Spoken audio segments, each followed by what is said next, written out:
Isolation and loneliness is increasing in the UK. It's increasing within the veteran community and within society in general. And pre-COVID, there were 9 million adults who were reported as being lonely, struggling with isolation, and that was pre-COVID. Since COVID has happened and during COVID, it is only increased the struggles that people have, the enforced isolation, and the impact that being enforced for 2-3 months, especially on the vulnerable adults, the impact that has had on people, and how whether they feel it's safe to go out now. People people go back to work, but people don't feel safe to go back to work, yet they're being forced to. And just the impact that COVID has had on people who've got physical or mental health problems. Obviously, with everything shutting down over the past 3 months, all outpatient appointments cancelled, not being able to see the physiotherapist who looks after you. There was 28 million adults with chronic pain pre-COVID. They haven't been able to access any support services for 3 months. The waiting list to try and see someone is ridiculous. I've had a trapped nerve in my left elbow for 4 months now, and I've been told they won't get round to me probably till 2021. So I struggle to pick up glasses and whatnot, and good days and bad days. My fingers go numb, and just pains in my arm, and pins and needles, and I've got to live with that until 2021 now. So, but that's nothing compared to what some people are going through. And so, there's millions of people who feel like they can't leave their houses, and people don't want to go and see other people, even with these bubbles that you can extend and all this kind of malarkey. People are afraid to use it, and people are afraid of inviting other people into their houses, especially if they've got kids, because they don't know what's going to come. It's not because they don't love the individual or they don't want them there, but you just don't know. And people are just so scared and fearful, The number of jobs, the figures that are being thrown about at the minute are horrifying. And so unemployment, problems with money, housing,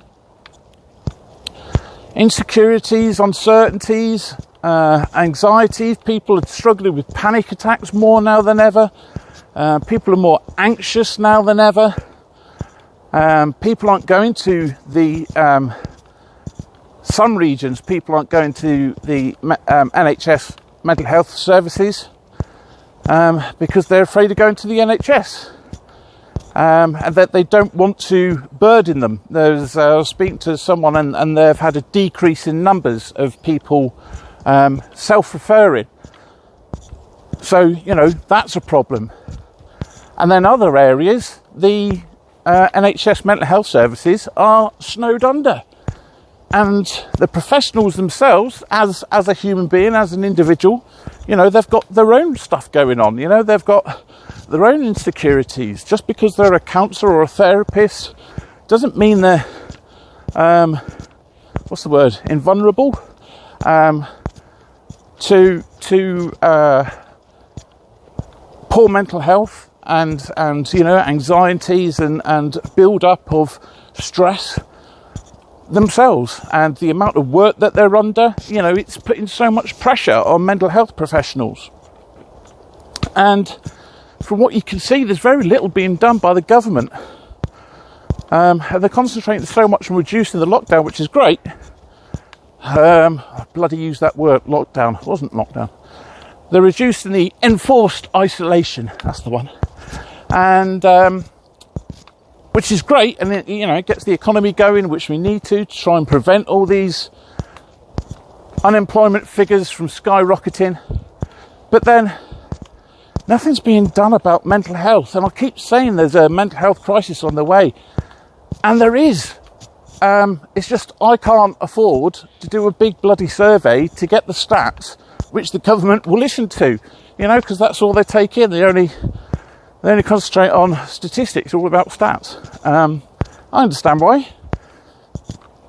But when I'm seeing it, and I'm seeing more and more people every day, and I have people contacting me, and people are telling me about either their veteran partner who's really struggling, or just themselves who are struggling, or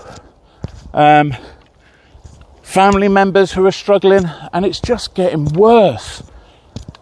And if nothing's done about it, then, we're going to be in a really, really bad place in a couple of months' time. So, what can we do if you are struggling yourselves with loneliness?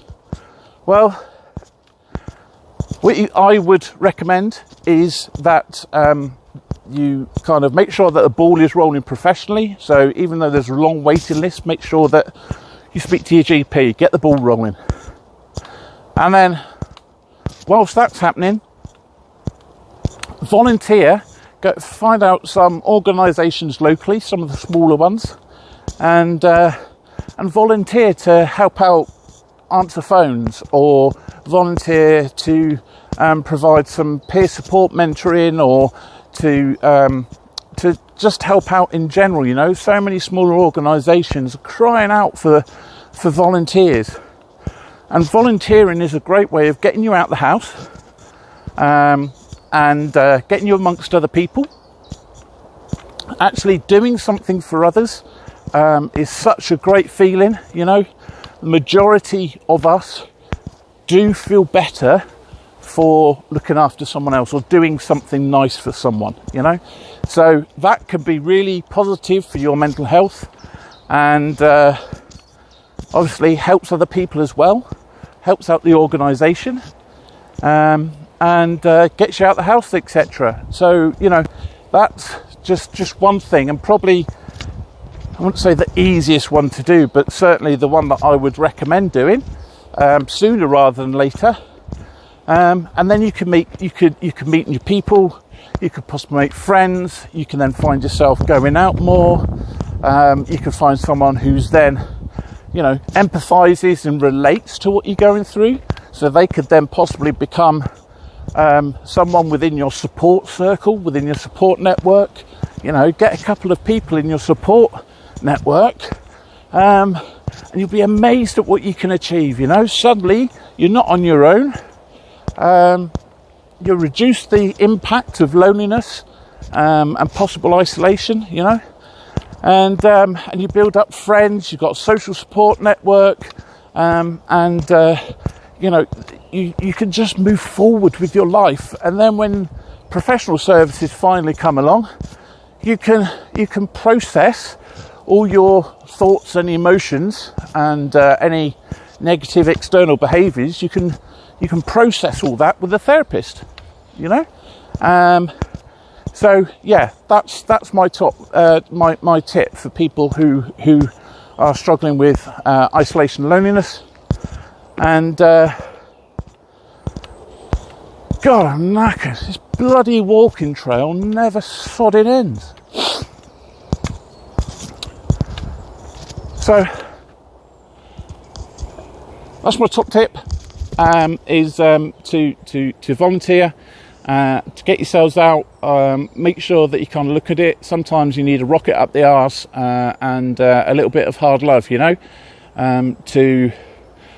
get us to do things. It's certainly what I needed, and we are the only ones who can take the first step. No one can do it for us. It has to come from us.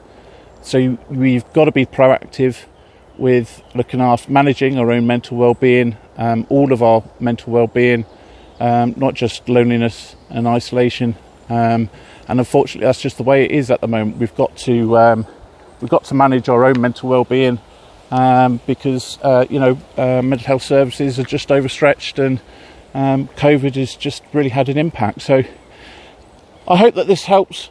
Make sure that you take care of those around you, but more importantly, please, people, take care of yourselves, all right? Laters.